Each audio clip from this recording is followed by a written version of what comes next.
Reminds me of Resident Evil 7 in a way. Well. This is the spot. Right here. Yo. Yeah. This thing. Welcome to, Okay. Is there a door or something? You take the camera and the light. Point it at me, but Affliction Funtime with me. Alright, give me a second. Haven't played this in ages, but Necropolis looks exciting. PoE 2 is coming out, so let's give it a run. He's doing like a project? Alright, my name is taken. Let's Confidential. see if we can get in there. Coming home from the trailer late night. Although, when he arrived at home, he found a grizzly. Okay. I'm used to just Found a grizzly scene. His father, toxic brain, is found run dead. a few things. Oh. Grizzly scene Molten strike and stuff, but police were called and came to investigate. Strangely, Okay. though, they immediately closed off everything.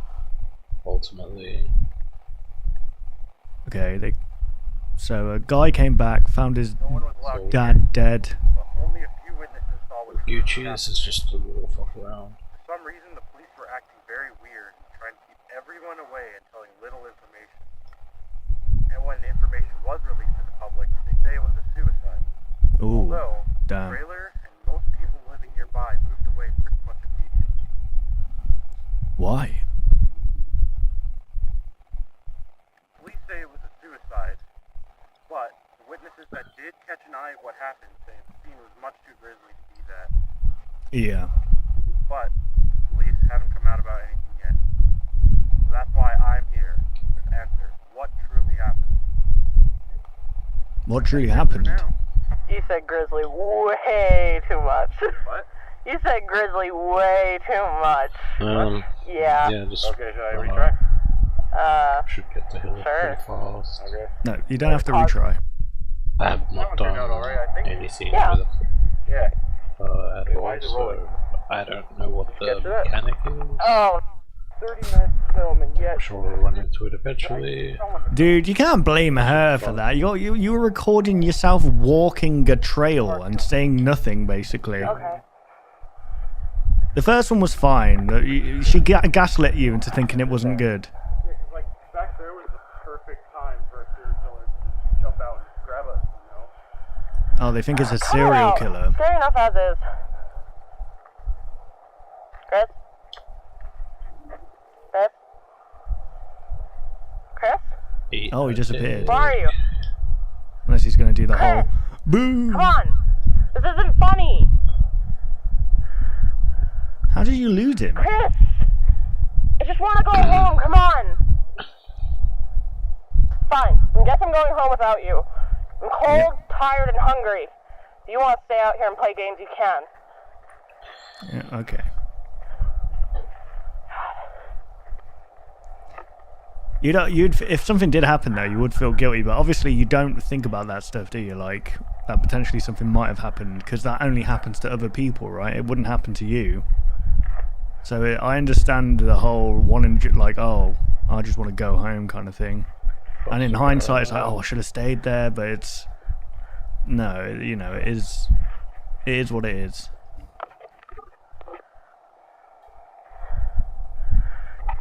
Guess what? A mimic took this dude. Well, crap. Okay, they're back home now. Ran away from that goofy ass mimic. And they got in. Watching. Right. I mean, listen. I think that the start of this was good, like the old analog horror. It was very well done. I think there was, obviously, you know, this is found footage is made to feel like, you know, most of it is just a journey or whatever. I feel like maybe the monster wasn't, let's just say, practically good looking enough to just stay looking at it, because you can kind of tell that it's a dude in a suit. The atmosphere was right. For sure. Obviously, CGI can look just as goofy as well, but so getting the right practical effects, like the end of it looked really good. Like this thumbnail shot here looks good, but the bit back here, it looked like something from like Poppy Playtime or something. I do like the direction that it went for sure. Like the whole this builds up on it nicely. It's just if this, I mean, I can't speak because I wouldn't know specifically what I would do to make it look better. Still, it's better than what most people are willing to do. You know, at least you went out and tried doing your own like practical effects and your own costume and stuff. But I would say for sure, like what this person said, you know, like Blair Witch, you don't really honestly see a monster, I don't think, in that film at all. But yeah, it's ruled as one of the best. Well, I guess it was because it was one of the first found footage films to be released, and it was the first of its genre. But yeah. Anyway, guys, you should definitely go like and subscribe. You can tell a lot of thought went into this, for sure. If you did enjoy my reaction, why not leave a like, rating, subscribe, all that good stuff.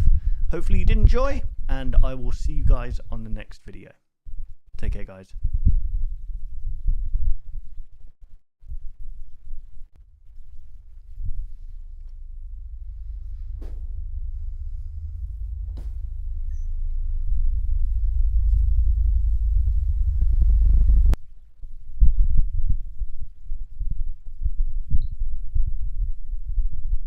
Video game. The hazard of being around one. Or film. Makes getting info about the host very daunting. All you need to currently know is that the host is extremely dangerous and should be avoided at all costs. Mm-hmm. God, that's Next, the monoliths. the what? The monoliths. The monolith. Although one day the critters found the cave while searching for food, they found the prince entranced in his healing sleep. The critters were so awestruck and enchanted by the prince's magic. The monoliths. Okay. The monolith is a very new creature, only showing up in June of 1972, in the area of... There are Okay, only 7 why aren't you telling monoliths, us that? all of them located in a circular position, 1.5 kilometers in diameter. This ring of monoliths surrounds... Brilliant. So we don't know where it is. Monolith is a Titanic-sized being, A Titanic-sized measuring being. roughly 120 meters in height. Each monolith Wow, at least we can see it coming. has 2 trunk legs that are firmly embedded underground. The legs connect to a torso. The creature itself Big totally floppy forgot. dick. Where this is made of hundreds of British thousands is. Why is that the first thing I think of of? meaty strands, tightly woven together to So form was the it structure. boss around These here? strands end at the neck, fusing into a solid mass of hardened flesh in the shape of an Bro, this has got me upside-down triangle, immersed, I'm not gonna with lie. a hole in its center. On Super each well side of the done. monolith where arms would be, there are dozens of long, rope-like appendages. These reach just barely to the ground. At the creature's feet, the strands go deep into the earth and extend horizontally a decent distance away. Damn. What the monoliths do is simply stand and do nothing. Okay. The only activity documented that the monoliths have done was in... During this period, they were extremely aggressive. When the group of Brilliant. Wow. were making their way to Stop the city, swearing. the monolith that they had passes roared a deep bellow and swung its appendages at the team, completely wiping them out. Damn. When military vehicles were dispatched, once they got close enough to top the monolith, it roared another call, this time releasing an EMP blast, completely Wow. knocking the vehicles out in the vicinity. Oh, God. Finally, long-distance rockets were fired and struck the creature. Then what happened?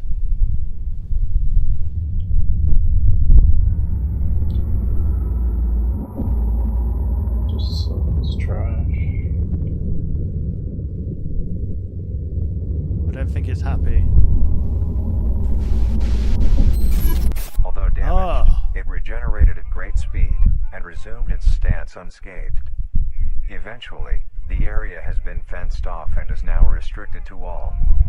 Ever since, No shit. the monolith stands silently, now only a grand spectacle of awe and mystery, only adding more questions to these meat beings. Yeah, what are they doing? And finally, Here we on go. the last creature on this list is... Jesus. Whoa! Too fast. Go back. Is it not going to say what the... why are they here? Are they dangerous? A thought was brought up. What if this something could use its magic to help them. It may grow food or heal sickness. They continue to argue about the prince and his magic. The majority of the critters agreed that the prince was dangerous and it should not be meddled with. Interesting. The singularity. The orb comprised of a dark-colored mineral with hints of luminous colors within its core. The singularity is estimated to be 1 meter in diameter. Okay, I'm guessing that's the, that are not well understood. The singularity typically can be found suspended in air by an unseen force. There are also a variety of readings that have been documented coming from the orb itself. Various things like magnetic fields, energy signatures, and other pattern-like signals that I want. released by the singularity. The The population of these creatures is unknown. Almost all info about the singularity is hidden or confiscated by officials. We were only able to receive one classified document about the singularity being held by... So the singularity must be... Singularity must be like the... marvelous and majestic world that exists today. It's as extraordinary to have such strange and mysterious beings appear all around us. Right. Thank you for joining us on this journey of exploration Damn. and discovery of the lives of these living meat creatures. That was freaking awesome, man. Like, the creativity that's gone into this is beyond that I could ever imagine. That was super dope. Guys, you need to go and subscribe to Darian. However you say the name, I apologize. That was fantastic. That was really good. And I look forward to more. Like, you basically just created a whole new freaking eco structure there of like, well, they're not aliens, are they? They're from Earth. But I guess the question is, where the hell did they come from? Why did they come out of nowhere? And what the hell is the singularity and the freaking monolith? Why are they around? It's pretty insane. But yeah, there we go, guys. Be sure to go subscribe, like the video, all that good stuff. If you enjoyed my reaction, why not leave a like, rate, and subscribe? And I will see you guys in the next video. Take care, guys. Hey everybody, welcome back to Historical Ish. This is the complete explanation video of the Ancient Mysteries iceberg. In this video, I've compiled parts 1 through 12 and put them into a single video so that you can watch the entire series. If you've already seen all the other episodes, I just want to say thank you for watching. If you haven't seen all the episodes, this video is perfect for you. Welcome and enjoy the ride. Before we get started, I just want to say thanks to everybody for watching, and especially my patrons, Bean and Donald, who have been supporting me. If you're interested in becoming a patron, I'll leave a link down in the description below. It includes benefits like special Discord access to channels within the free Discord server. It also includes early access to all the videos at least a week before I publish them on YouTube. And also, one more thing before we get started. I apologize for the poor video quality in some of the earlier episodes. We were still trying to figure out how to use Premiere Pro, but if you watch the entire thing, you'll see the video quality does get better. So, I'll quit wasting your time and let you enjoy the movie. Tier 1, well known. Number 1, Atlantis. So Atlantis, as many of you may already know, is said to have been some ancient advanced civilization that collapsed and sank to the bottom of the ocean during some sort of cataclysm, and it is estimated that this happened roughly around 11,600 years ago, and the date obviously raises many questions with the coinciding of the Younger Dryas event, which there are also many theories behind that, in which the world's sea levels did see a sharp increase of around 400 feet. Randall Carlson and Graham Hancock do have a lot of theories on where Atlantis may be, what happened during the Younger Dryas, and we may touch on that later in a video, so we don't want to spend too much time on it now. But I will say what we do know about Atlantis is from Plato's work, which is a secondhand knowledge from Solon's work, which also happened to be secondhand knowledge from local Egyptian myths about a civilization, which are also said to have been historical records by the Egyptians. Plato writes that Atlantis was an empire, and their capital, also called Atlantis, named after their king Atlas, was a ring city on an island said to have been west of the Pillars of Hercules, or the Strait of Gibraltar between Spain and Morocco. It has 2 rings of land and 3 rings of water. The civilization is said to have had advanced technology and culture, but they fell out of favor with the Greek gods, and the city was wiped away from the earth in a catastrophe. Like I said, there are many theories about what happened to Atlantis and where the location may be today. One of those examples is the Eye of Africa and also the Mid-Atlantic Ridge, and also the Olmec legend of Atlanticu near the Yucatan in Mexico, but no major excavations have been done at any of the proposed locations, so we really have no idea. And all we have to find this mysterious lost ancient civilization is Plato's words and some map made by Herodotus in the 5th century BC. So there's no telling if we'll actually find the true location of Atlantis or whether actually it even existed or not. Number 2 is the Late Bronze Age collapse. The Late Bronze Age collapse happened in 1177 BC, and during this time period there were a bunch of different powerful and advanced civilizations in the area of the Levant, Mesopotamia, and the Mediterranean in general. They were all interconnected through a vast network of trade. They mostly traded in specialized finished goods and metals such as gold, ivory, jewelry, trinkets, stuff similar to that. Some notable examples of these civilizations would be the Egyptians, Minoans, Babylonians, Hittites, and the Mycenaeans. And the decades following 1177, all these civilizations practically collapsed out of thin air, with some exceptions like Egypt. But the entire area was plunged into a period of dark ages, and languages and history were all lost, so we really don't know what happens. For example, one of the languages that were lost was Linear A, and we'll touch on that a little bit later in this video. But one of the main reasons we don't know what happened in the Late Bronze Age collapse is because of all this missing information due to the literal burning of these cities. Some of the reasons for the collapse range from one singular event to a wide range of events. The traditional theory is that it was caused by the invasion of these people called the Sea Peoples, and we don't really know who these Sea Peoples were, and this is actually number 10 on the list, so we'll talk about this later in the video, so we won't get too much into it now. But a king in Canaan did describe these Sea Peoples as coming in and wreaking havoc within the kingdom, and there's actually a relief on the tomb of Ramses III that describes these battles. And luckily for the Egyptians, they had superior arms and were able to defeat and hold off these Sea Peoples, so they didn't completely collapse, but they did have a hit in their economy and their society in general. Throughout the region, there's archaeological evidence for entire cities being burned to the ground, completely wiped, and some also theorize that this is what caused the destruction of Troy, and we'll also touch on that later too. There's no true evidence of where these people came from, but scholars think that the Sea People's arrival was a result of famine, drought, and they were fleeing these external factors which caused them to move to the East Mediterranean and cause the actual collapse in the Late Bronze Age. But we'll never know for sure due to the lost languages and knowledge from these crumbling civilizations. Number 3, the Oracle of Delphi. Delphi? Let me look this up. How to pronounce Delphi. Delphi. Alright, the Oracle of Delphi. This happened around 1400 BC, which is the Mycenaean Greece period. And it was said that this was the most important shrine in all of Greece. It was said to be built around a sacred spring and believed to be the center of the entire world. People came to have questions about their future, and all these questions were answered allegedly by Pythia, the priestess of the god Apollo, and pretty much the mediator between the humans and the Greek gods.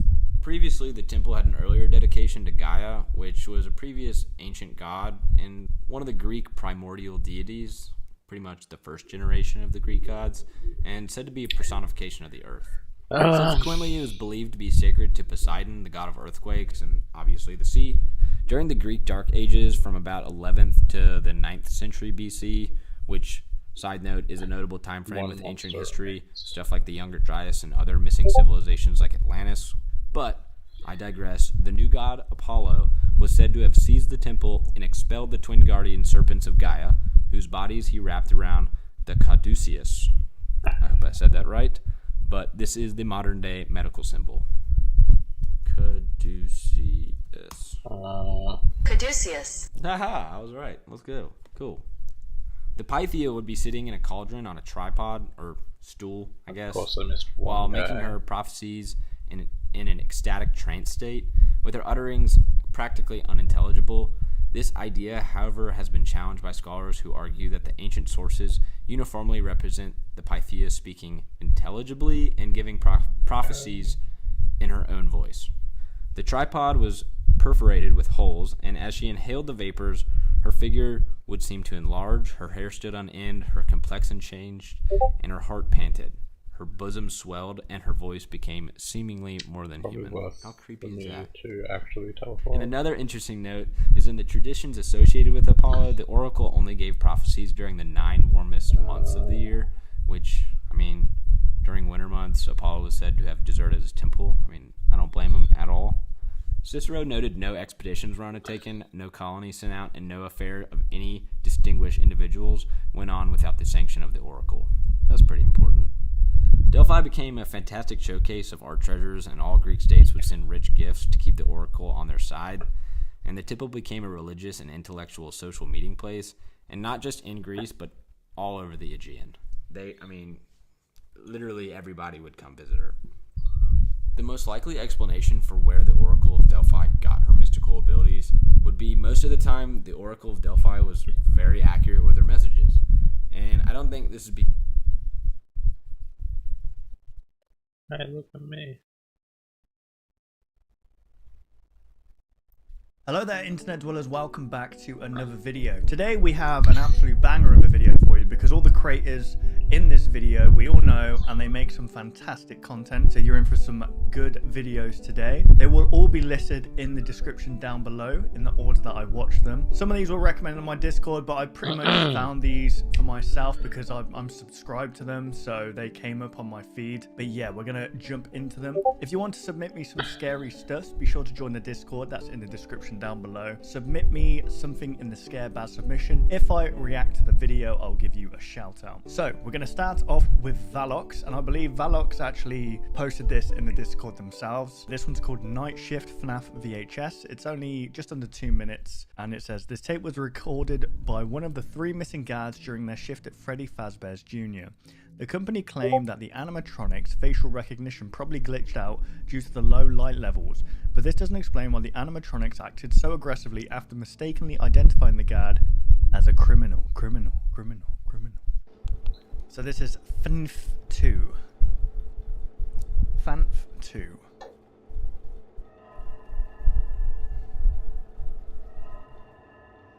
What was that sound? Was that just... Damn. What the hell did you just do to Balloon Boy?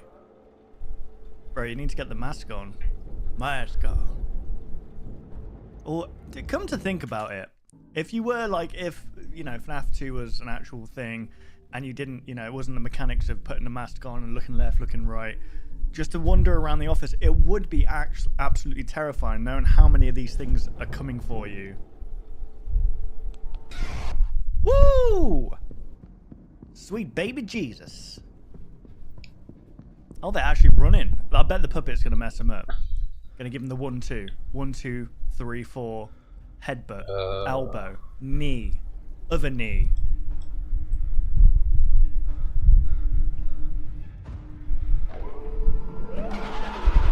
Oh my god, Chica's got them freaking muscle. Wow, it's an animatronic, Ryan. It's not him. Oh, okay, so they're all kind of... He's already dead. Oh. I couldn't stop it. Damn. I had to do that for It's not your fault. Stop messing with the new animatronics then. You cannot control them. I'm sorry. So this is what, Golden and Freddy? For the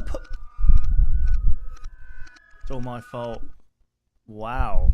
That was a horrifying picture right there. Once again, Valox, keep up the great work. That was fantastic. So obviously, because the puppet was kind of like the puppet master, I guess, of all.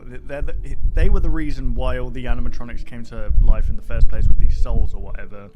But it seems like I thought the Golden speech was Golden Freddy. So is Golden Freddy above the puppet? Like it's like the mastermind behind it all. Because the writing was Golden, and they were saying like, oh, it wasn't him. But apparently they can't control the toy animatronics. They probably can't control them because of the the database, right? The criminal database, the facial recognition system. That was awesome. Be sure to subscribe to Valox. We are going to move on. So the next video, guys, is by Darian Quilloy. You know him as the guy who makes Vita Canis, which is a fantastic little just world universe that's being built. This is called Message. Is that American? What is American? There you go, baby. Lightweight material. December 30th, 1990. New Year's Eve. In the distant horizon, the group of monoliths stand vacant. Although closed off to outside. Hey, listen. If you want, listen. I can do a David Attenborough. Look. Let me read what this. Here we go. In the distant horizon, the group of monoliths stand I vacant. have no idea. Although this is closed also- off to outsiders, their stands can be observed while outside the perimeter.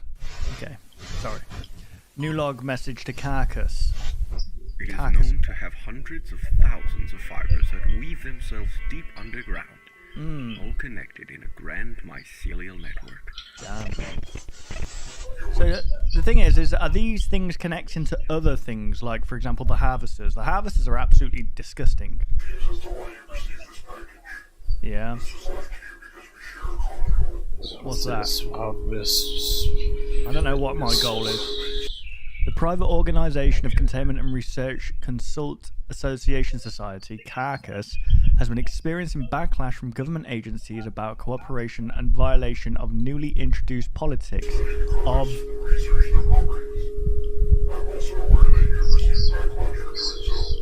Okay. Oh yeah, we've seen all these before. These come up.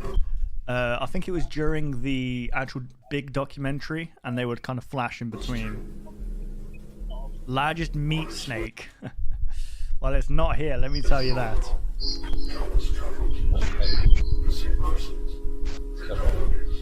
Is it Anne? Why does she look so freaking horrifying? Probably should have moved up with the phone. Authorities refuse to handle the harvester, only putting up warning and addressing the public What to exactly be more careful. league mechanic is? Jesus. What I can do with I it. get what the thing is in this world, the harvesters and all these little, creatures that come from this thing, they're natural now, I guess, but they popped up out of nowhere. So I guess it's similar to seeing signs about like mountain lions or bears, you know what I mean? But the fact that harvesters are just out there, they should be sealed off completely. Who?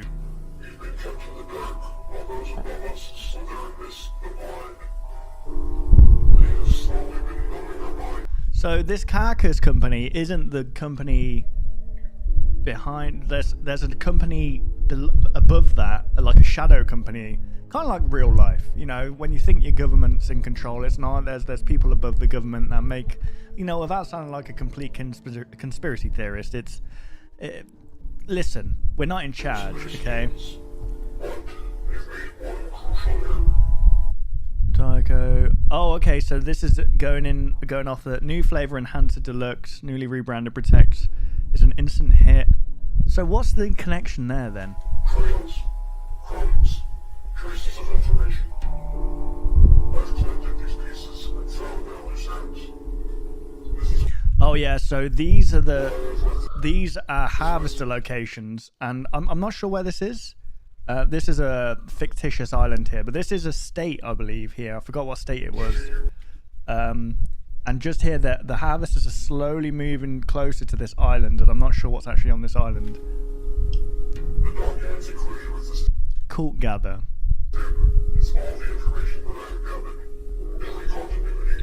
Monolith, host, cruel, trimming, meat snake. Well, and they all come from this thing here, and that's called the singularity, right? They all lead here, move into the island. Is that where the singularity is?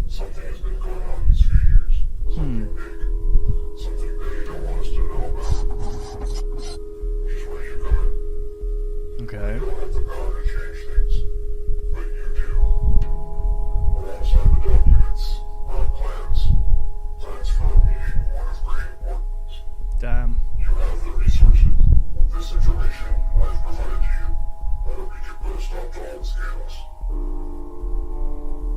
that thing there, the singularity. Man, this is getting interesting. I'm definitely curious to see where it's going to go and like what the end goal of these things is. Okay. Monoliths are truly an astonishing sight to behold. They definitely are. They're very, well, I mean, they're terrifying to look at. Imagine seeing one of those in the distance at night or something. I don't know how you'd see it, but anyone with megalophobia would hate that. Ooh, they ripped out a page. Thanks for watching. No problem, man. That was awesome. But yeah, that was Darian Quilloy. Be sure to like, subscribe. Actually, I didn't like the other video. So the next one is another Mr. Manticore video, which is mad because Mr. Manticore is just knocking these out the park. He must have been working on these like for quite a while to just release them as they are, because these are like days between each other. It used to be like weeks. This is called Angel Ashes, the Monument Mythos. The Cathonaut transmission is Godspeed Angel. Let's jump into this.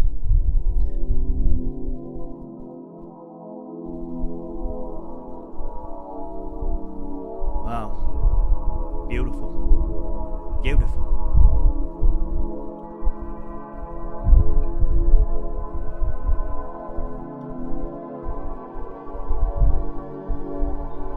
Where is that? Is that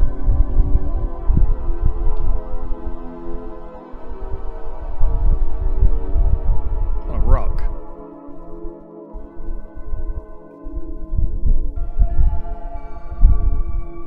Is that meant to be what's the name? The person was beheaded and then the 3 snakes took over.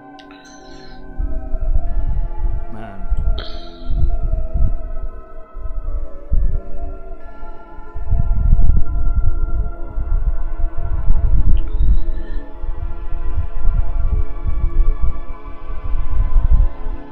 Jesus. It's so beautiful! Moths would be going mad right now.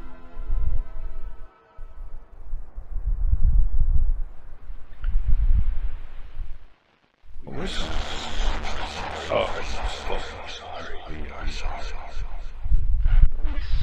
Everyone is free now. We do not feel free. Wait, what?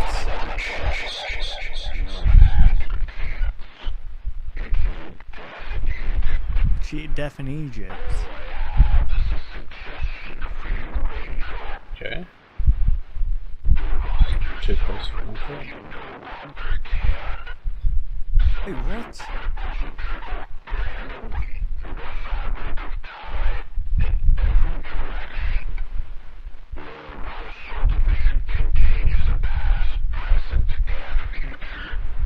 What? The third chance you ever asked for. 2/22/2022, and the video's 2/22. Okay. 23. Oh, so the 22nd of February, I think, was last year when the world ended, I believe. I always have to go to the comments for this one. So the angels saved the timeline. So what we saw was one outcome of what potentially happened when the world ended, and this is a different outcome. I always get it wrong when it comes to like Mr. Manticore's videos, but this is season 3, and I believe it's an alternate edition of what happened, I guess, a different timeline of events. We shall see in the future, but yeah, that was awesome. We are moving on now to Urban Spook, and Urban Spook makes some horrific content. You know what, we're just going to jump into this, okay? So it's called Analog Horror Witness. This video contains violent and disturbing content, and what they do mean that. When they say that, they mean it. They had to start doing this at the start of videos because people didn't like past uploads, I guess, where certain topics were brought up and themes were brought up. Now they have a content warning. So 3 days ago, Tina Rosenberg was reported missing along with her boyfriend and younger sister. Her boyfriend Jack Stryker wanted to take Tina on a South Coast road trip for her 20th birthday. Flora Rosenberg, the younger sister of Tina, was also invited for this road trip.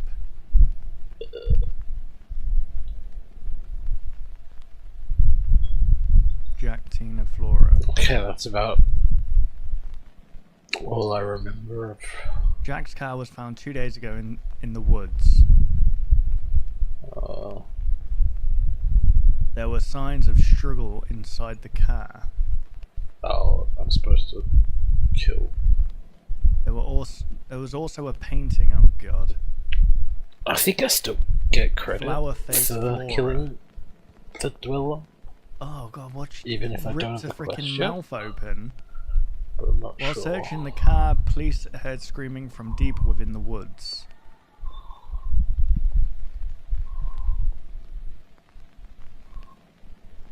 Police followed the screams until they found a grisly sight.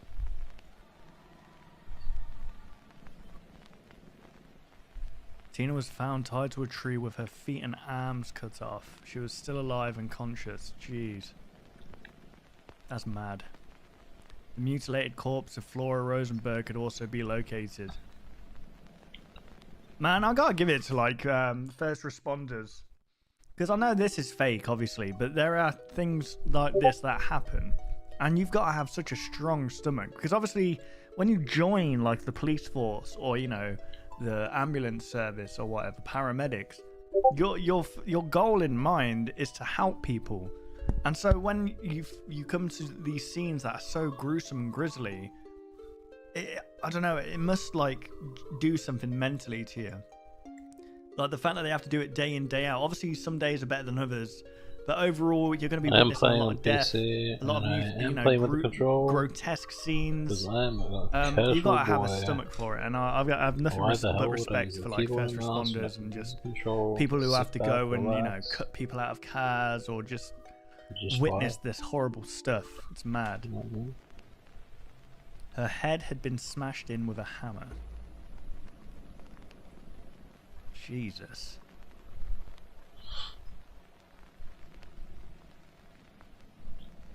I don't want to know that.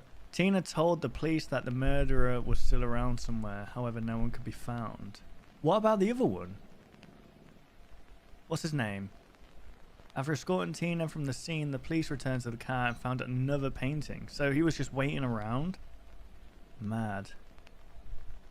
Jack, the painting had just been put there. The title, Long Jack, had hastily been written on its back. Long Jack. This is the painting. What on earth did you do? I mean, it's got skill. I'll give him that, but my god. Jack has still not been found. Long Jack, what could that even mean? In Tina's own words, this is what happened that night. Oh god, here we go. We're getting a bit of... There hasn't been a survivor. So maybe what happened was this guy must have left. Either they caught up to them pretty fast and he didn't have time to finish doing what he wanted to do to Tina, or he purposefully left them because it feels like he had these paintings ready to go, meaning that Jack was probably the first guy to die and Tina was the second, and then the third was what's the name was this? You know what, it's I don't know if he wants to be caught or if he's just playing with fire here. I remember waking up in the car. Jack was gone and I could hear someone approaching. Okay, so yeah, Jack was already gone at this point. Next thing I remember, I was tied to that tree. I was injected with something. Ooh. This reminds me of it's a bit off tangent, but there was that case of that guy. For some reason, he wanted to kill it. He wanted to basically unalive themselves, right? But the way that they decided to do it was to tie themselves to a tree, and he would keep the key in his pocket, and he would he changed his mind like 3 or 4 times, and then the last time he decided to throw the key away. But when they found him like dead, like a few days later or a week or so later, You could see like there were scratches on the wrists where he was trying to get out, where he obviously changed his mind again.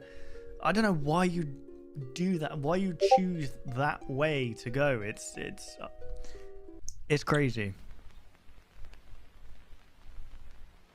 I could hear my sister screaming. Oh God. She was screaming for our mum.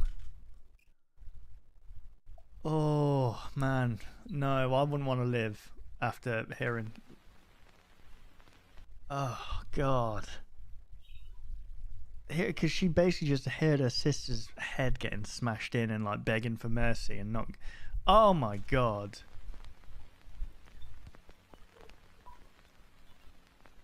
I don't know. I remember whispering.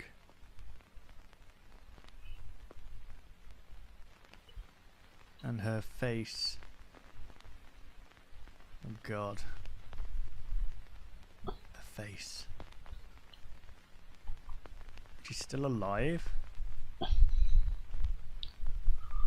This is a police sketch of the murderer based on Tina's description. Is it gonna be a jump scare? Oh God, man. She's got a bum chin. She's got those just lifeless, dark voids for eyes. There we go, guys. That was Witness by Urban Spook. Obviously, the killer's either getting sloppy or the killer is just liking the thrill of it, like keeping someone alive. Because they've obviously had like pictures and like descriptions, image descriptions of the killer. So they know what they look like somewhat. So there's a theory here by Morbid Minded Maniac saying that the painting was done before the thing. So he knew what he wanted to do with them, painted it out while stalking them down, and then killed them. Which explains how they managed to get two paintings in the car in such a quick amount of time. Like, he didn't just kill them, paint, kill them, paint. He painted them before, then killed them. And there could be like a twist where it's like there is an artist behind it who draws these things and sends a killer out to do it for them. Maybe. But yeah, once again, brilliant stuff. Go subscribe to Urban Spook, guys. So this one is an interesting one, guys. This is Nixon. Nixon was known for creating The Joy of Creation, which is a very, very good FNAF game, which is being remade, I believe, for the FNAF fan games, and the work there looks incredible. And they decided they wanted to try out an analog horror, and they tweeted out saying, I might put this on YouTube, and I retweeted saying, yes, please put this on YouTube, basically. And it's nice to see it here. They actually have a second video, which I might include in a later video. We're going to jump into this. This is Nixon. It'll be sure to be in the description down below. It's called PART Tape 1 Background. Disclaimer. Footage from classified Soviet tapes dated between 1961 and 1972 is featured in this film. For your eyes only. Interesting. Tape 1. Background. On the Vostok 1 mission, Yuri Gagarin... Okay, yeah, Yuri Gagarin was the first human to venture into space. The Soviet Union maintained heavy secrecy and protected its space knowledge fervently in the space program. After Yuri arrived back on Earth, he seemed disorientated and wondered why the journey only lasted just a short of an hour. Yuri was gone 108 minutes. His memories from halfway through the flight were missing. The last thing he remembers seeing before descending was what? A white celestial body. Okay, interesting. After coming home, he began exhibiting paranoid behavior and had to abandon astronomical observation because he frequently forgot what he was doing. While Yuri allegedly shared these experiences with family, there is no official documented evidence. He did not participate in any further space missions. Should I stop reading like that? Is that annoying? I'll stop reading like that. On March 27th, 1968, 7 years after his famous flight, Yuri Gagarin tragically died in a plane crash during a routine training mission along with his instructor. Is that true? Oh, it's true. Damn, that sucks, man. He went all the way to freaking space and then died in a training flight. The cause of the crash remains a mystery. I like stuff like this, that why I kind of liked Mr. Manticore's videos, because it plays with the idea of reality. And I think Patariku did it as well. Just playing with the idea of reality, but slightly twisting history. So it's like an alternative reality to what actually happened. So it feels like it could be real. 2 photographs purported to be from Yuri's film roll have recently been discovered. The images were taken clandestinely by a relative after Yuri had passed away, and before Soviet officials confiscated his belongings, including the entire roll of film. Damn. That's one. Whoa! Do not look! Oh god, it stopped. My thing stopped recording. It's like an eye or something. Interesting. It'll be interesting to see where that goes. Like I said, there is a part 2 to this. Nixon, if you're watching this, I don't know if you will be, but you should definitely continue, because you're super talented as is, you know, with creating the FNAF fan games and stuff, but it's nice to see you take on something else that's kind of outside of what you're known for, and I think that you'll be really good at it, to be fair. This one's it's looking promising, that's for sure. So there we go, guys. That was Nixon. Be sure to subscribe, like the video, all that good stuff. And there we have it, guys. That is today's video. Like I said, some fantastic videos there. Be sure to subscribe to all the creators down below in the description. And if you guys enjoyed this reaction, why not leave a like, rate, and subscribe, all that good stuff. And I'll see you guys in the next video. Take care, guys.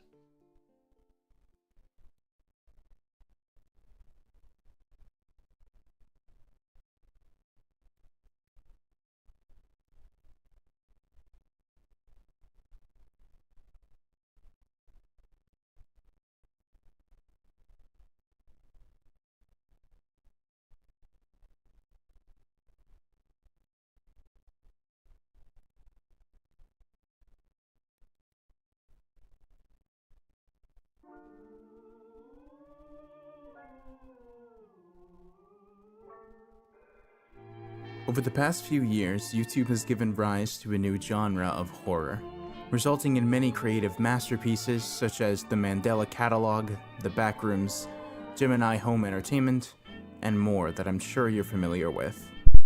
These series all fall under the umbrella of analog horror.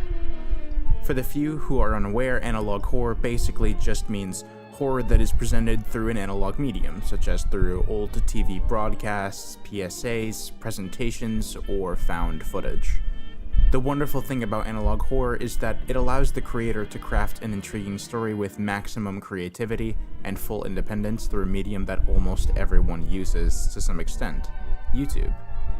Recently, though, a new series has appeared that hardly anyone seems to be talking about. It truly seems to me that, aside from a few reactions from large content creators, this series has simply fallen under the radar, despite hefty view counts on its 2 most popular entries.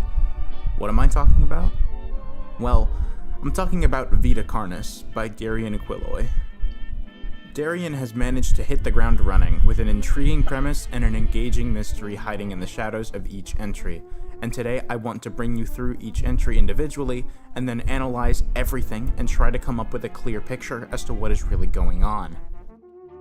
And before we begin, I'd like to direct all of you to Darian's channel and Ko-fi, which will be at the top of the description. Please, please, please make sure to support the original creator.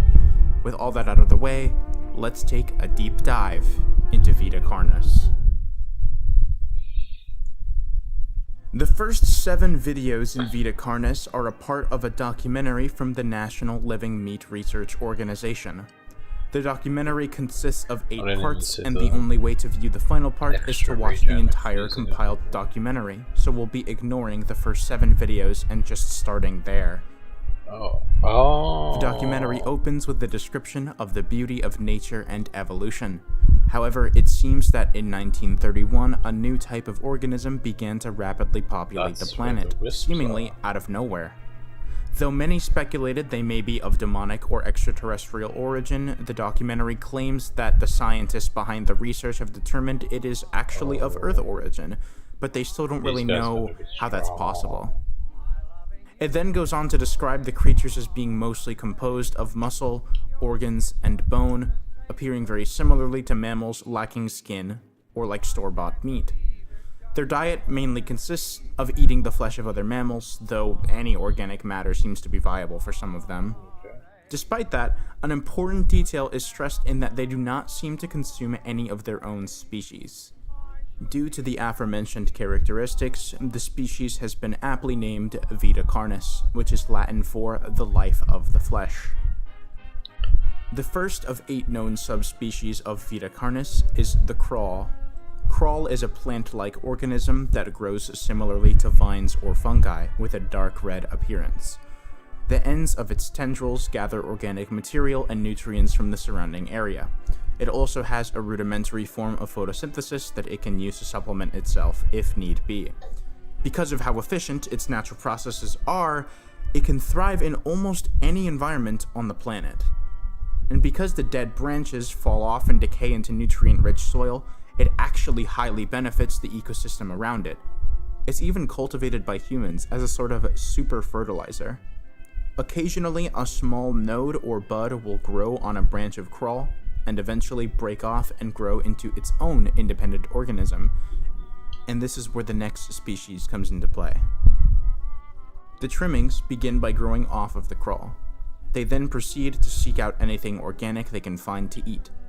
Eventually, they'll grow into small skinless mammals approximately the size and stature of a raccoon. Interestingly enough, every individual trimming is unique in some way. They may have a varied amount of limbs or other unique aesthetic features.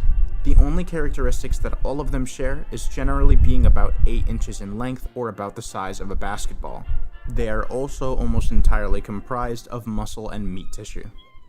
They reach maturity at 7 months and have a maximum lifespan of 2 to 4 years. Its personality is very docile. In fact, to most, they're more of a nuisance than anything else, which is kind of funny. They screech when feeling threatened and kind of just do it for no reason as well, and scavenging through people's trash to look for food is a regular occurrence for them.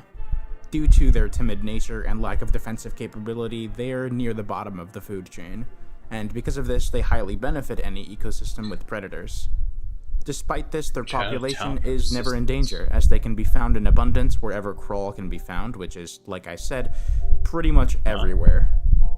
Despite humans struggling to find a proper method of incorporating them into society due to them pretty much just being an annoyance, some people found that keeping them as pets was actually a pleasant idea, which, I mean...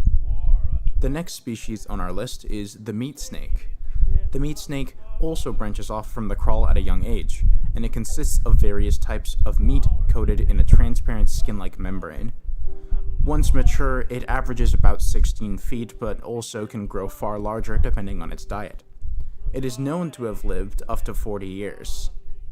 Because of its lack of appendages and slow movement, it is pretty much entirely incapable of feeding on a live animal, and as a result, it's a scavenger. This is further accentuated by its tongue-like organ that is coated in sensors that it uses to sense particles from decaying meat, kind of like a real snake. It is not hostile, only defending itself when threatened or while feeding. The food that it eats gets broken down in the stomach for nutrients and sustenance, and the rest of it moves down the digestive system to the end of the snake and becomes incorporated in its own structure, which is how it mainly increases its length. It also has a very unique property of borrowing and using the skull of its prey as its own. During its life, it will swap and replace its skulls as needed.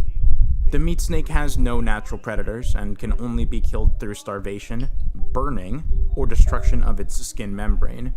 Surprisingly, the meat snake is also the only of the Carnis species with the ability to reproduce, independent of the crawl. If it determines its size to be excessive and other conditions are met, it will split into 2 smaller meat snakes through mitosis, and they will then go their separate ways. Meat snakes can only be found in moderate temperatures. As such, they are not nearly as common as the aforementioned crawl and trimmings. Humanity has actually found a good use for them, as they can be used to get rid of large amounts of unwanted carcasses or bodies and prevent the spread of disease in the process, as the enzymes in their stomachs will sterilize anything that they excrete. The next species of the Carnis is the mimic. It's the most human-looking of any of the Carnus, though it has generally exaggerated proportions comparatively, such as its height, limbs, and appendage length, the obvious lack of skin, and their bulging eyes. Their teeth are almost entirely composed of incisors, which are the ones used mostly for cutting. Along with their gaping jaw, it's perfect for swallowing large chunks of flesh, and their diet consists almost solely of humans.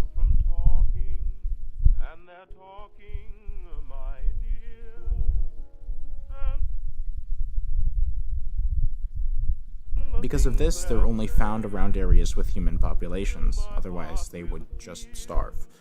Its life cycle begins as a crawl offshoot, very similarly to the trimming, and as they grow, they progress from smaller to larger and larger animals, eventually preferring to hunt humans. The mimic is actually very, very intelligent. They hunt for easy targets and will actually stalk you to learn your routine, and attack you when you are most vulnerable. It is even known to use objects such as clothes, furniture, or mannequins to hide or conceal itself. Because people are generally most vulnerable at night while they're sleeping, this is when they prefer to strike. Once you are asleep, they will silently approach you, and then attack and kill you near instantly, and begin to feed. If you aren't asleep, then it will instead use a repertoire of sounds to startle and coerce its target into a corner, and it will then swiftly attack and attempt to do the same thing as before. After eating its fill, it will swiftly vacate populated areas into a place where it won't be interrupted, and begin to digest its meal. If a mimic has a consistent supply of humans, it will eventually begin to exhibit characteristics of humans, growing skin and hair. Eventually, it will look almost identical to a human, making it possible for it to simply blend in with human civilization. However, if a mimic has an overabundance of humans to feed on, it will instead evolve into an elder mimic. Its proportions become even more exaggerated, and it becomes an even more efficient and fierce hunter. Its skin becomes dark, teeth recede from its mouth to its throat, and it grows a strange, mask-like pale skin layer over its face. Since mimics are obviously a natural predator to humans, world governments have released instructions to the public on how to combat them. Rule number 1. Don't travel alone, especially in areas known to have mimic sightings. Rule number 2. If you encounter a stationary mimic that seems undisturbed by your presence, quietly and swiftly leave the location and alert authorities. It is likely digesting a meal. Rule number 3. If a mimic pursues you, at all costs, do not get yourself into a position where the possibility of being cornered even exists. Mimics do not like to chase prey that they do not think they can trap. Rule number 4. If a conflict with a mimic is inevitable, roll into a ball, protecting your vital points, and make as much noise as possible to alert the surrounding area. Rule number 5. If you have a weapon, do not use it. Mimics are incredibly resilient and are likely to be unfazed by general attacks. Gunshots or blunt weapons will not work. Instead, use it as a barrier between you and the mimic. Rule number 6. If a mimic is present but has not seen you, hide behind or under natural cover or furniture in a low position. Mimics rarely stay long to search for prey and will not pursue if they are unaware of you. Occasionally, a crawl bud will not actually break off, but rather grow continuously until transforming into a harvester. The harvester will then produce its own tendrils independent of the crawl. Harvester bulbs are about 10 feet tall and 7 feet wide, but their two groups of tendrils extend underground for up to nearly 500 feet. The first type of tendril is a barbed one that contains 2 potent venoms with no known cure. One side of the barbs excretes an anticoagulant and the other a powerful neurotoxin. The second type of tendril is similar in composition to crawl branches, and it's used to drag prey caught on the first tendrils underground for decomposition and consumption. After feeding on a corpse under the surface, the ground surrounding it becomes nutrient-rich, promoting plant growth and attracting small animals. The harvester has a strange tendency to not actually attack these smaller animals at all. However, there are 3 possible reasons. It may determine the energy expenditure is simply not worth the effort, or it purposefully leaves them to attract larger animals which it will then feed on, or maybe even a combination of both. Harvesters are relatively rare, primarily being found in wooded forests in the northern hemisphere. Because of this, you are unlikely to encounter one if you're not hiking, and warning signs should be present. Regardless, they are very dangerous for obvious reasons. If you believe you have accidentally stumbled into the territory of a harvester, you are encouraged to throw away any heavy items you may have on you to distract it and slowly shuffle away from the area, making no sudden movements and making absolutely sure to not panic, no matter what. Once you are absolutely sure you're out of the range, you may now escape safely and alert authorities of its position. The final conventional species is the host of influence, or just the host. The hosts are incredibly rare, found solely in North America, and only 2 pictures of them alive exist. They are vaguely humanoid, with its head, arm-like appendages, and torso, but everything from the navel down are plant-like tendrils that allow it to burrow into the ground. It doesn't have skin and mostly consists of muscle. It has some armor-like meat plates to cover areas of exposure, and its mouth slit sits near the neck muscles. Its back has many hair-like structures that act as nozzles to emit spores. The spores are incredibly hazardous and can be carried large distances by the wind. If inhaled by a person, they will begin to succumb to ever-worsening symptoms after a few hours, until eventually becoming entranced. Perhaps entranced is too weak of a word to describe it, it's more like straight-up mind control. The infected person will then attempt to make their way to the host who affected them, and if they succeed, will offer themselves up as a meal to the host. If the infected person does not reach the host within 36 hours of infection, then the symptoms will slowly begin to fade and the person will return to normal. If a host determines that its location is not sufficient for acquiring meals, it will uproot itself and relocate to another spot that it deems fit. The last 2 species of Carnus are the strangest. The first of these 2 is the monoliths. The monoliths are strange for many reasons. For one, they only appeared for the first time in June of 1972, and there's only 7 of them. On top of that, they arrange themselves in a circle about a mile in diameter and in a specific location. They're also nearly 400 feet tall and do not move or do much of anything unless provoked. They are located in a redacted part of the world. At some point, a team had attempted to approach the monoliths, and they were wiped out nearly instantly. Upon the government learning of this, the military attempted to attack them, which revealed that they were capable of EMP blasts that would wipe out entire fleets of modern military effortlessly. Following this, they simply fenced the area off, and nobody is allowed to go in there anymore.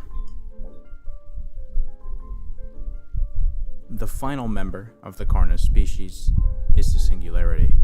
The Singularity does not share any known qualities with the other Carnus members, and little about it is understood. It appears as a glistening orb about 3 feet in diameter and suspends itself in the air using an unknown force. It is known to emit magnetic pulses and unknown energy signals at regular frequencies for reasons unknown. The population is also unknown. It is implied that much more is known about the Singularity than is let on, but information is highly restricted outside of a redacted organization. It may be the government or someone else. We do not know.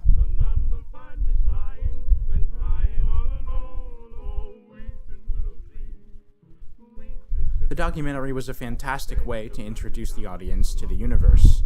The rules have been established, the pieces are all in play, and now Darian can explore the established concepts in more general types of analog methods. For example, the next entry in the series is Cook at Home Kitchen, Cheese Crawl Penne, Cook Along. Based on the beginning of the video, we can assume that this takes place from the perspective of someone flipping through channels. While the ingredients are being listed, a flavor enhancer from Nutrire Company is referenced, supposedly the most crucial ingredient. Most of the rest of the video is normal, though we do get to see what Kroll actually looks like for a brief moment, and it's kind of gross. At the end, the music becomes off-key and unsettling, and the voice says to make sure that the flavor enhancer is only applied when the dish has cooled to below 140 degrees Fahrenheit. When the program is done, the viewer turns off the television. A static noise slowly crescendos as a difficult-to-make-out image appears in the darkness, until the video suddenly ends. What is that red triangle symbol?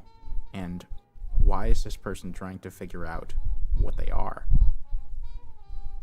The next entry is Guide to Owning a Pet Trimming. This is the same as the previous entry, being a televised program that is being watched by someone. The video begins by introducing other common pets known for having human companionship, and then introduces the trimming. It then transitions into the steps required to take care of a trimming pet.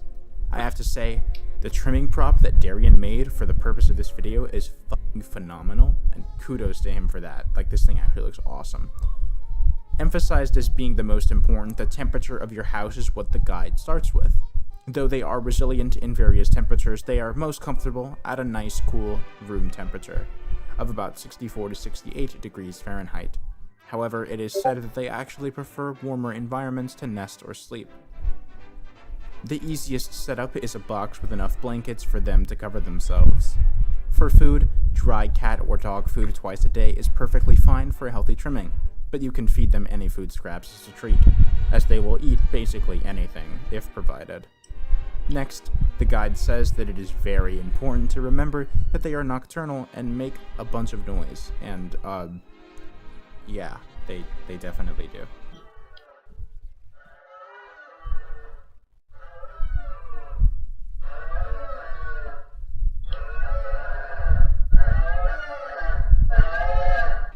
As a solution, it proposes to feed the trimming in the early morning, so it's active during these times instead.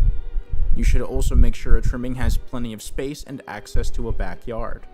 If not, regular walks are encouraged. This is especially so because trimmings are social creatures, and walks will allow them to meet other trimmings.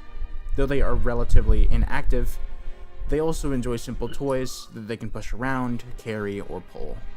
Another social aspect that they especially enjoy is listening to the TV or the radio. When they get dirty, you just have to give them a simple bath. Make sure to avoid getting soap in their eyes, nose, or mouth. Finally, the guide says to make sure you give them lots of love and care. They love being cuddled, pat on the head, and talking to them also makes them happy. Their lifespan in this guide is said to be about 8 to 12 years, dramatically increased from the 2 to 4 from the documentary. After it ends, the TV is turned off, and we hear sounds of writing for some reason.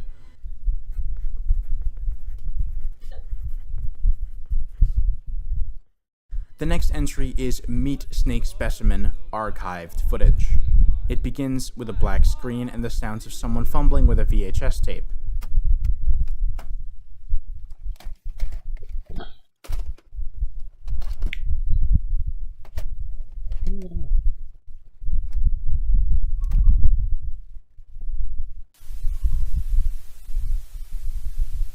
Until the tape is inserted, and it starts with this warning message. Warning, the unauthorized reproduction, distribution, or viewing of the following footage is strictly prohibited. Wow, Infringement of literally these the instructions download. leads to severe penalties enforced by federal law. Like that. Discard this tape immediately. So clearly, whoever's watching this should not own these tapes, but they do anyways. The tape describes a situation that occurred at the end of World War II in 1945.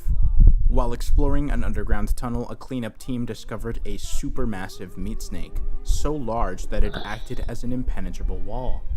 It was at least 100 feet long, or about 30.4 meters.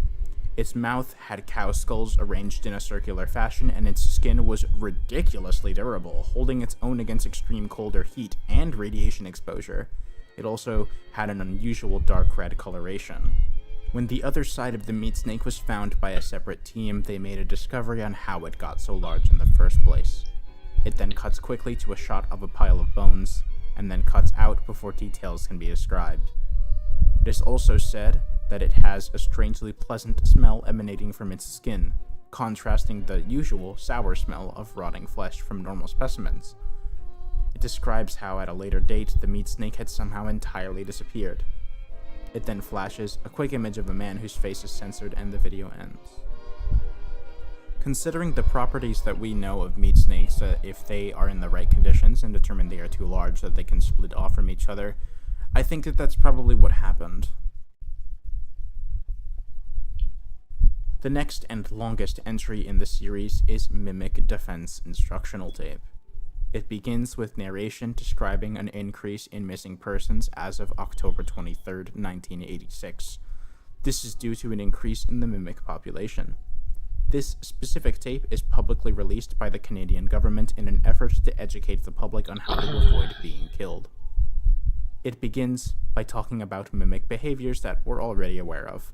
However, we're provided with new, haunting images to show how good they actually are at hiding in furniture. We also learned that the reason why they can do this, despite being so large, is that they are actually able to contort their body at will, making themselves smaller to fit in tight spaces and larger to appear threatening when appropriate. We also learn in more detail why and how they put on the clothes to disguise themselves. Their bright red skin and bulging eyes are dead giveaways for their identity, so they use this to hide in densely populated areas. We also get clarification on the evolved human-appearing mimics. They still maintain the features such as their smile, bulging eyes, and disproportionately large appendages, no matter what, so it is never impossible to identify them. On top of that, since mimic legs are long and hunched, their walking pattern is also identifiable as irregular. The tape then transitions to another section on how to actually defend yourself against them. If a mimic is before you, it is best to appear large, maintain eye contact, and make noise. If you have a weapon such as a gun, you should aim for the legs and head to immobilize them. This video reiterates that if you find a mimic who hasn't noticed you, you should try to get away without making yourself known and call the authorities. If it does notice you, you're instructed to simply run and hide. Do not leave your hiding spot until authorities have arrived. After this, the instructional tape ends, and another tape begins.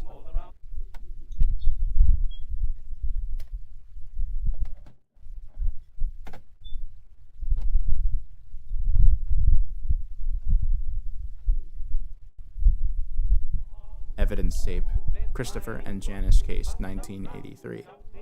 Observe footage for confidential information completed. Discard and destroy all copies of this tape immediately.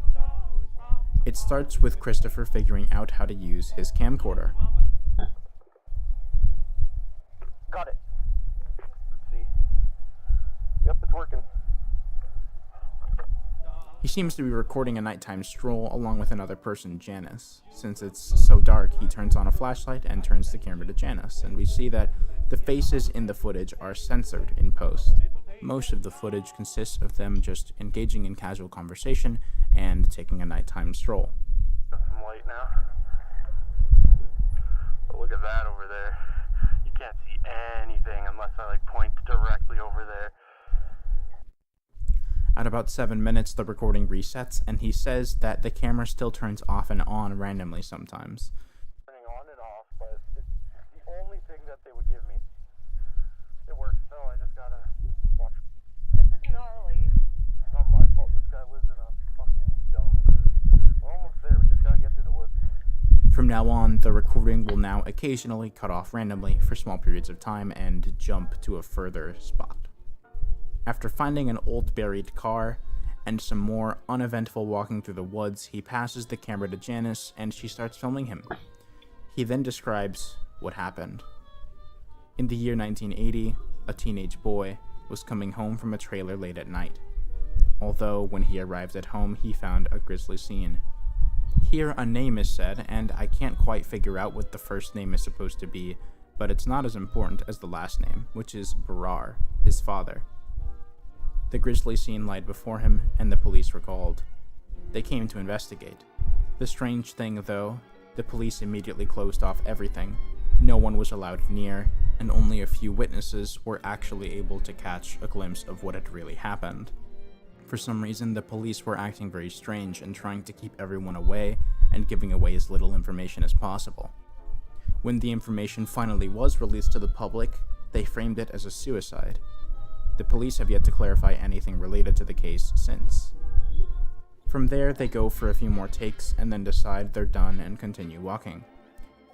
Chris jokes that while they were filming the narration was the perfect time for them to get jumped by a serial killer. Yeah, 'cause, like, back there was the perfect time for a serial killer to just jump out and grab us, you know? Cut it out. It's scary enough as is. Janice tells him to cut it out and continues talking to him for a little while until she realizes Chris has stopped responding. Chris is gone. Chris! Come on! This isn't funny! Chris! I just want to go home, come on! Fine, I guess I'm going home without you. I'm cold, tired, and hungry. If you want to stay out here and play games, you can.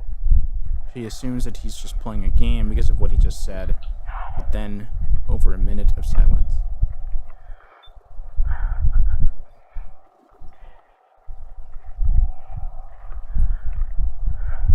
Just the sound of her footsteps and the forest.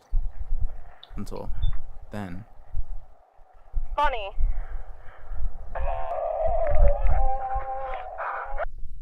Oh!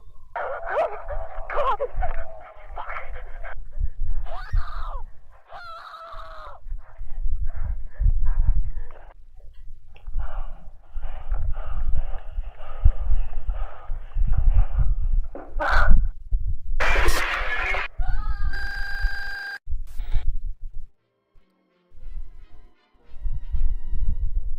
The second to last episode as of this video is Species Anomaly Report.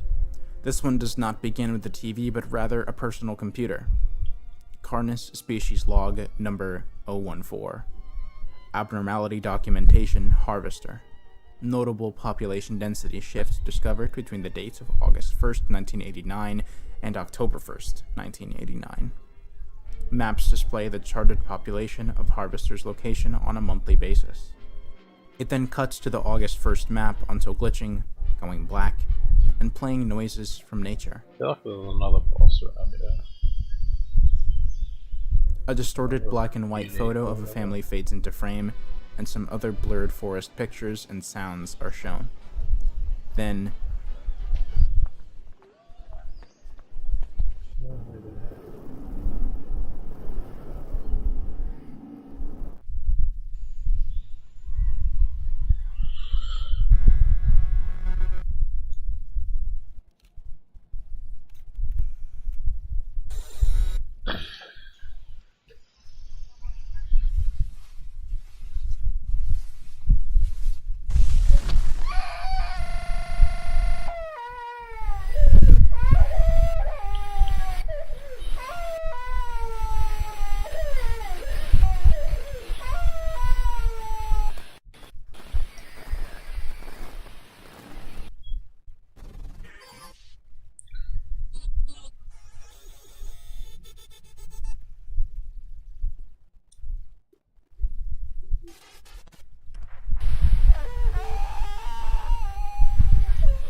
God, some incredibly disturbing bits of audio and imagery. This is probably the worst episode. I hate it. Sirens echo in the distance. It seems a mother and her child have fallen victim to a harvester while hiking. The final entry is Flavor Enhancer Commercial. This video showcases multiple different commercials from Nutri Co. advertising their new enhanced recipe, the Flavor Enhancer Deluxe. In the first commercial, a sales graph is shown. Even just in the months following the original product's release, the sales have skyrocketed tremendously. As the commercials progress, the meals that are being showcased become simpler and simpler and simpler, until eventually it's just a slice of toast. Then, it slowly devolves from a commercial with subliminal messaging into a downright brainwashing session. More. It is crucial to everyday eating.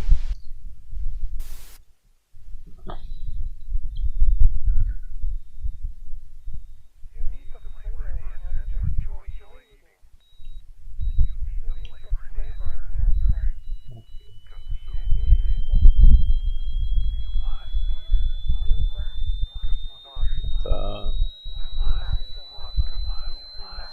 It's kind of fun.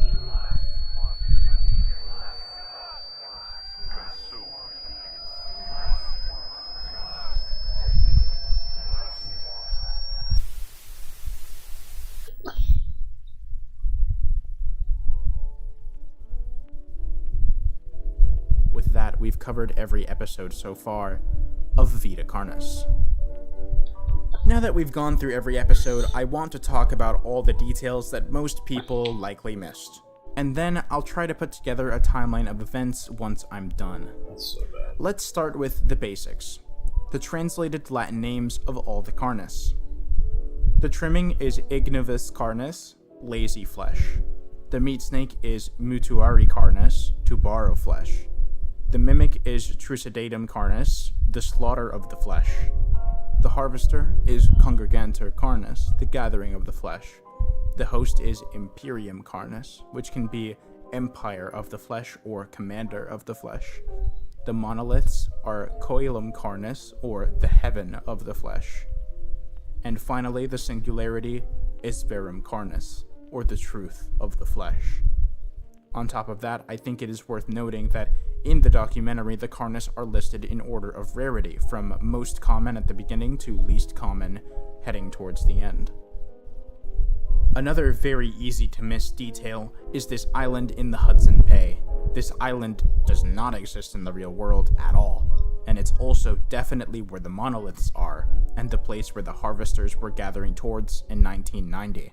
Despite meat snakes and harvesters being most comfortable in very specific environments, they seem to thrive on this island specifically, despite them not appearing anywhere near the shore off the island. The most important detail in the story is the subtle single-frame images that pop up from time to time, most of which I've neglected to mention until now. And the most crucial of these is the currently 13-page storybook that we've received through these Easter eggs. I'm now going to read you the short story, and keep in mind that because the images are blurry, some words are indecipherable, so some details are going to be missing. Once upon a time, there was a distant kingdom. The kingdom was... The royal family were magical.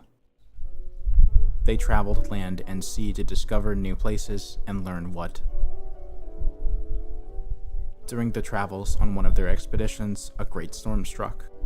It was so powerful, it swayed the boat the royal family rowed and pushed the prince out and into the sea. After being stranded at sea, the young prince eventually was cast to an island. Injured, the prince stumbled his way into a nearby cave. The prince used what magic he could to put himself into a healing sleep, but the prince's sleep was long. He slept for what seemed like forever. As he slept, the land around him changed and grew. It was unrecognizable from when the prince had first arrived. But the sleep still needed time to heal the prince, much more time, but it kept the prince safe while he rested, guarding him from the elements as the land changed. Outside the cave, during a time of hardship, lived the island critters. The critters were struggling in this hard time. There was barely any food to go around. They would go and gather what they could. Although one day, the critters found the cave while searching for food. They found the prince in his trance and his healing sleep. The critters were so awestruck and enchanted by the prince's magic. Who is this creature? Why are they here? Are they dangerous? A thought was brought up. What if this creature could use its magic to help them? It may grow food, or heal sickness. They continued to argue about the prince and his magic. In the end, the majority of the critters agreed that the prince was dangerous and should not be meddled with, although the other critters ignored the rest of their fellow kind. Instead, they secretly visited the slumbering visitor. They snuck what little food they had and carefully fed it to the prince, greatly hastening their recovery. One day, the prince awoke suddenly. Thanks to the critters' assistance, the healing process had finished very quickly. The prince had fully recovered and was now fully awake and aware of their surroundings. Surprised by the sudden awakening, the critters ducked and hid from the prince's sight. One of the critters built up the courage to meet the now awake stranger. They crawled to the prince's side and extended their hand in friendship. The prince reached back, and together they had formed the bond that will change their fate. The critters led the prince out of the cave, up to the top of the hill the prince had been buried under, and showed them the forest. This is our home, full of wonder and beauty, although the forest struggles to provide for all of us critters and we are facing disaster. Can you help us? Thanks for tuning in. The prince stood back, spread his arms, and before him grew a bright light. Mystical shapes and colors, lights and figures. The critters watched with